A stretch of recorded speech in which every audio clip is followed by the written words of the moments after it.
আমি ওমরের নামে আল্লাহর কাছে নালিশ করব। কি নালিশ করবে? যে ওমরের আমলে আমি না খেয়ে আছি, আমার সন্তান না খেয়ে আছে। কথা বুঝতে পারছেন?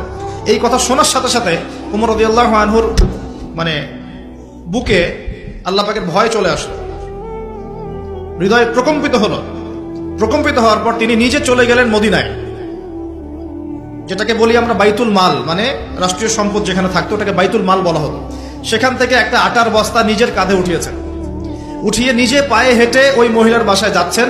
তার পাশে থাকা একজন সাহাবী, তিনি বলছেন, তার নাম আসলাম রাদিয়াল্লাহু আনহু, তিনি বলছেন যে ইয়া আমিরুল মুমিনিন, হে আমিরুল মুমিনিন, আমাকে দিন, আনা আহমিলুক, আমি এটাকে বহন করে নিয়ে যাই, আপনি চলেন সাথে, সমস্যা নেই, আমি বহন করে নিয়ে যাই অ্যাটলিস্ট।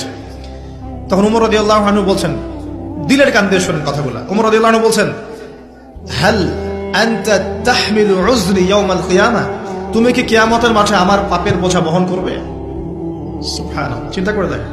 নিজের হাতে গেলেন, রান্না করে খাওয়ালেন, তারপরে বললেন আগামীকাল তুমি আমিরুল মুমিনিনের দরবারে এসো, সেখানে আমাকে পাবে। এই হলো ওমর রাদিয়াল্লাহু আনহুর খেলাফত। একদিন তিনি মেষ, তার যে উট, এটাকে পরিষ্কার করছেন। আলী রাদিয়াল্লাহু আনহু দেখে বলছেন, আমিরুল মুমিনিন, আপনি পরবর্তী জেনারেশনের জন্য অনেক কঠিন আদর্শ রেখে যাচ্ছেন, আপনি এত কাজ করছেন তারপরে নিজের কাজও নিজে করছেন।